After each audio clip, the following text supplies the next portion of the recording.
नमस्कार, तनयास किचेने आपनादेर स्वागत। पौष पार्बण उपलक्षे आमी एकटा नतून रेसिपि निये हाजिर हये गेछि आपनादेर काछे।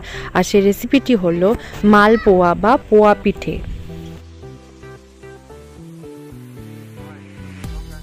ताहले चलुन रेसिपिटा देखे निई। प्रथमे एकटा पात्रेर मध्य आमी 1 कप मयदा निये निচ্ছি, हाफ कप सुजी निये निচ্ছি, हाफ कपर थेके एकटू बेशी परिमाण चीनी निये निচ্ছি। एरपर सब शुकनो उपकरणगुलोके भालोभाबे मिशिये निচ্ছি।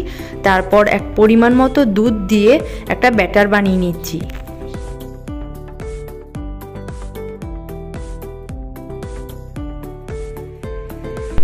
अल्प अल्प दूध दिए बैटारटा बानाते हबे।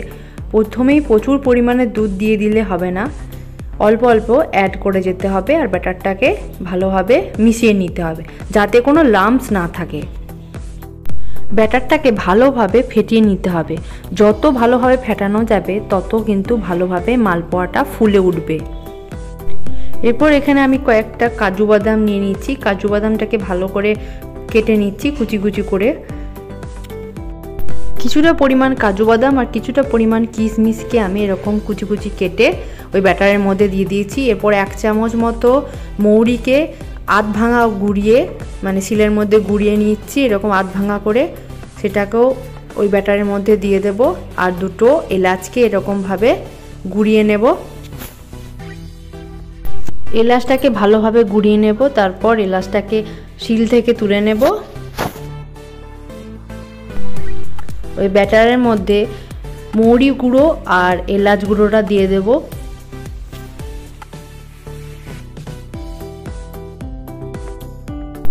মৌরি গুঁড়ো আর এলাচ গুঁড়োটাকে এই ব্যাটারের মধ্যে ভালো করে মিশিয়ে নেব যাতে কোনো লাম্পস না থাকে। ভালোভাবে ফেটিয়ে নিতে হবে। কিন্তু মৌরি গুঁড়ো আর এলাচ গুঁড়োটা দেওয়ার কারণ হচ্ছে যাতে মালপোয়ার টেস্টটা ভালো আসে। আপনাদের ইচ্ছে না হলে আপনারা দিতে নাও পারেন। এরপর কড়াইয়ে কিছুটা পরিমাণ সাদা তেল নিয়ে নেব। তেলটা ভালোভাবে গরম হয়ে গেলে ওই অল্প ব্যাটার থেকে কিছুটা পরিমাণ ব্যাটার আমি এখানে দিয়ে দেব তেলের মধ্যে। যতবার তেলের মধ্যে মালপোয়া ছাড়তে যাবেন ততবারই কিন্তু ছাড়ার আগে ব্যাটারটা ভালো করে ফেটিয়ে নেবেন। যত ব্যাটারটা ফাটাবেন তত কিন্তু মালপোয়া ফুলে উঠবে। আর মালপোয়াটা ছাড়ার সঙ্গে সঙ্গে এরকম ভাবে তেল দিতে হবে ওপর থেকে। তেলটাকে ভালো করে ছড়িয়ে ছড়িয়ে দিতে হবে যাতে মালপোয়াটা খুব ভালোভাবে ফুলে ওঠে। আমি কন্টিনিউ তেলটাকে এরকমভাবে ওপরে দিয়ে দিচ্ছি মালপোয়ার ওপরে যাতে সুন্দর করে ফুলে ওঠে। দেখুন আমাদের এক পিঠ ভালো করে ফুলে উঠেছে। এরপর অপর পিঠ মানে উল্টে দিলাম যাতে অপর পিঠটা ভালো করে ভাজা হয়ে যায়। দেখুন এক পিঠটা খুব সুন্দর হালকা লালচে কালার চলে এসছে।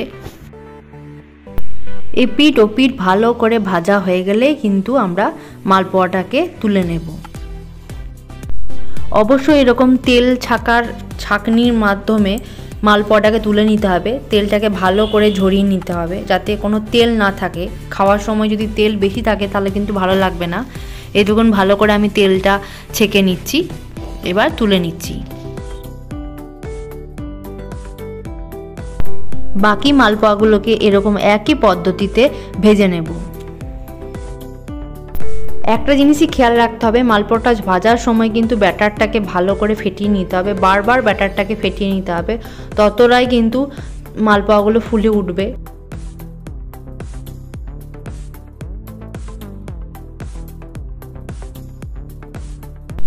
এই দেখুন আমাদের মালপোয়া রেডি। শীতের মরশুমে এরকম সহজ পদ্ধতিতে মালপোয়ার রেসিপি যদি বানাতে চান তাহলে অবশ্যই আমার রেসিপিটি ট্রাই করুন। আর আমার ভিডিও যদি ভালো লেগে থাকে তো ভিডিওটা লাইক করবেন, শেয়ার করবেন আর চ্যানেলটা সাবস্ক্রাইব করতে একদম ভুলবেন না।